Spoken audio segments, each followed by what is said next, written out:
बंदा नवाज गेसू दराज मस्जिद बंदा नवाज नगर में जो मसले चल रहे हैं, कुछ वीडियो वायरल हो रहे हैं सोशल मीडिया पर हाथापाई के। इसी सिलसिले में हम मस्जिद के वाइस प्रेसिडेंट से मुलाकात के लिए आए हैं। हाजी साहब, आपका नाम बताएं। मोहम्मद रफीक फरूक। सबसे पहला सवाल, झगड़ों पर हम बाद में आएंगे।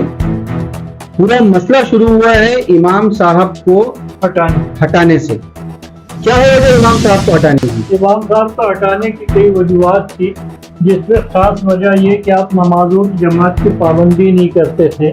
फजर की नमाज टोटली गैर हाजिर रहते थे फजर की नमाज में, और ये सिलसिला गालिबन 2 साल से चल रहा, जिसकी वजह से उनको जब कहा गया कि भाई आप फजर में क्यों नहीं तो रहे, कि मैं फजर नहीं पढ़ा सकता, मैं 4 टाइम की नमाज पढ़ाऊँगा, और फजर के लिए नायब इमाम रखिए।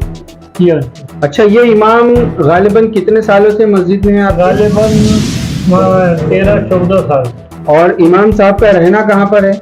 अभी फिलहाल नागपुर में ही है। नहीं, मस्जिद से कितनी दूर रहते हैं? मस्जिद से थोड़े फासले पे टीपू सुल्तान चौक पे। टीपू सुल्तान पहले मतलब 100-200 मीटर की रेंज में रहते हैं। उसके बाद में भी लगातार कितनी फजर की नमाजें होंगी, एक अप्रोक्सीमेटली अंदाजन के पिछले 2 साल से कितनी फजर की नमाजें जो है वो इमाम साहब ने नहीं पढ़ाए हैं? अंदाजन ये समझिए कि महीने में 28 दिन आप गैर हाजिर रहे। मतलब एक महीने में सिर्फ 2 फजर की नमाजें पढ़ा रहे थे वो। अगर पढ़ाए तो भाई ठीक, नहीं तो वो ये पहला बिंदु है इमाम साहब को निकालने का।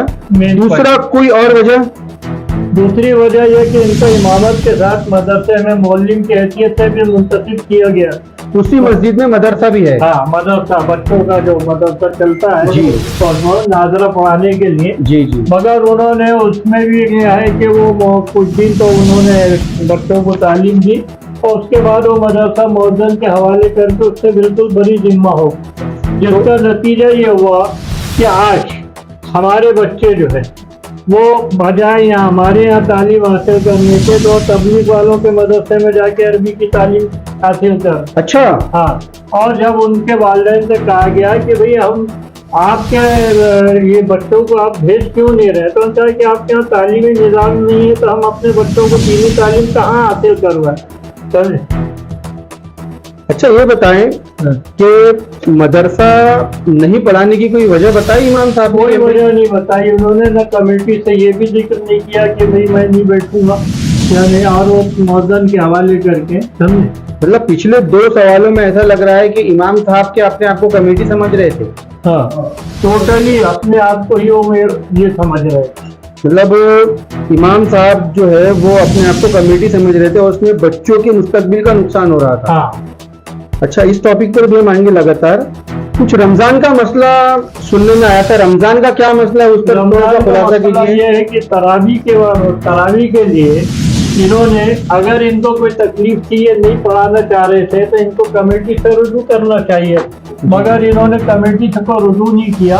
और तरावी शुरू होने के 1 दिन पहले मुझसे कहा कि डॉक्टर साहब मैं तरावी नहीं पढ़ाऊंगा, मैं कोई इमाम देख रहा हूँ, समझे, और अगर मिल जाता है तो मैं फिर आपको बताता हूँ। तो मैंने कहा ठीक है, और दूसरे दिन एक हाफिज को ला के खड़े कर दिए, कहे कि कल से ये तरावी पढ़ाएंगे। और ठीक है, जब ये तरावी पढ़ाएंगे, अब हमारे पास इतना वक्त ही नहीं कि हम किसी के इंतजाम कर सकें। उन्हें ये चाहिए था कि उनको पहले कमेटी से रुजू करना चाहिए, ताकि कमेटी खुद इंतजाम करती है। कमेटी अगर नहीं करती तो उनसे कहती कि भैया आप करिए, मगर उन्होंने ला के खुद ही अपना तेरे हाफिज खड़े कर दिए।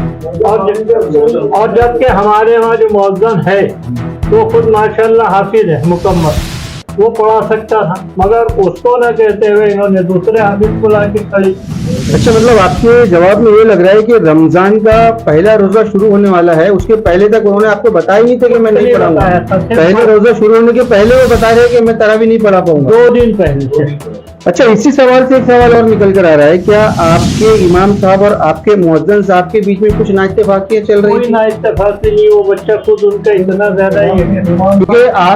क्योंकि आपने कहा कि आपके जो मुअज्जिन साहब है वो खुद ही हाफिज है। हाँ। तो अगर उन दोनों में अच्छा रिलेशन रहता तो वो खुद अपने मुअज्जिन को कह सकते थे कि आप तरावी पढ़ा लो। बिल्कुल। बाहर के इमाम को लाने का क्या मकसद है? मुअज्जिन के रिलेशन के मैं आपको दलील दूं कि ये है कि वो उनके हाफिज साहब के बच्चों को भी पढ़ाया करते थे, उनके घर जाके उनके बच्चों को पढ़ाते। मौजूद। जो इमाम साहब जैसा बस्ती वालों से भी हमने बात की ऑफ कैमरा, तो बस्ती वालों का ये कहना है कि लगातार इमाम साहब छुट्टियां बहुत करते थे। छुट्टियां इन द सेंस वो कोई जॉब नहीं होता है नमाज पढ़ाने का, लेकिन फिर भी अगर आप कहीं पर रखे गए हैं तो आपका काम है पाबंदी के साथ 5 वक्त की नमाज किसी मस्जिद में पढ़ाना। तो बहुत सारी छुट्टियां भी इमाम साहब लेते हैं, इस पर क्या खुलासा करेंगे आप? वो छुट्टियां हर महीने 2 महीने में इसलिए 8-15 दिन के लिए कि भाई मैं इलाज के लिए बॉम्बे जा रहा हूँ। हर महीने में 8-15 दिन की छुट्टी? मैं तो हर महीने 2 महीने। अच्छा। 2 महीने में हाँ। एक बार के वो जो है तो इलाज के लिए जाना है और जाते हैं, और वो जाते थे। कहाँ जाते थे, कुछ बता के जाते थे? बॉम्बे जाना है कल, तो बॉम्बे से उनका इलाज चल रहा था। अब ना जाने उनको क्या मर्ज है, अंदरूनी कुछ मर्ज होगा जिसके लिए वो खुदा बेहतर जानता। तो कुछ ऐसा मर्ज है तो मतलब वो अपनी जगह को दूसरा इमाम रख के अपने मर्ज का इलाज भी तो करा सकते, बस्ती वाले उनकी इलाज के लिए भी तो मदद कर सकते हैं। हाँ, मदद करते हैं बस्ती वाले, उसके लिए कभी उनको भी रोका गया, समझे, बल्कि और उनको फाइनेंशियली तौर पर उनकी मदद भी की। तो ये सब चीजों का जिक्र कभी उन्होंने कमेटी से नहीं करी है? नहीं, कमेटी से उन्होंने अपने मर्ज के ताल्लुक कभी कोई बात नहीं बताई।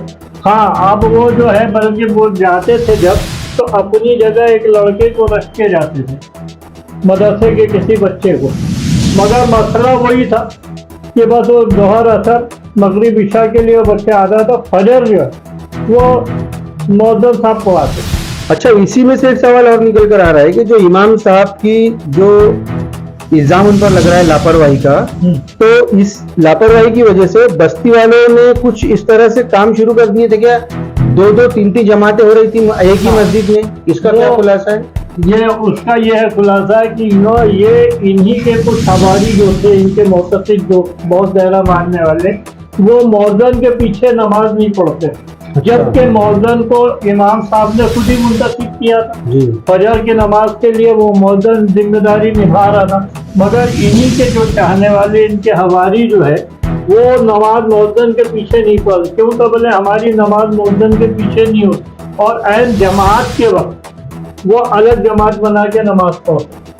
कुछ इस ताल्लुक से भी खबर निकल कर आ रही है कि जुमे की जो तकरीर है उसमें भी कुछ विवादित बातें किया करते थे, ऐसा कुछ मसला है क्या? वो जुमे में अक्सर वो बस जो कहते थे वहाँ भी देव ने खुद के है ना, इस्लाही तकरीर ना होते सुन्नी इश्तिहारी तकरीर करते थे, और वो पीरी मुरीदी के ताल्लुक से जैसे वो खुल के जो मुंह में आता है, अवाम की इस्लाह करने की जगह वो मतलब जो बेसिक चीज है वो ना बताते हुए इसी मसले पर बात करते हैं। इमाम साहब से कहा जाता है कि भाई ये ऐसा ऐसा मसला है कि भैया ये आप ही के जो है ये चाहने वाले ये नमाज नहीं पढ़ी, इससे मस्जिद में फितना पैदा हो रहा।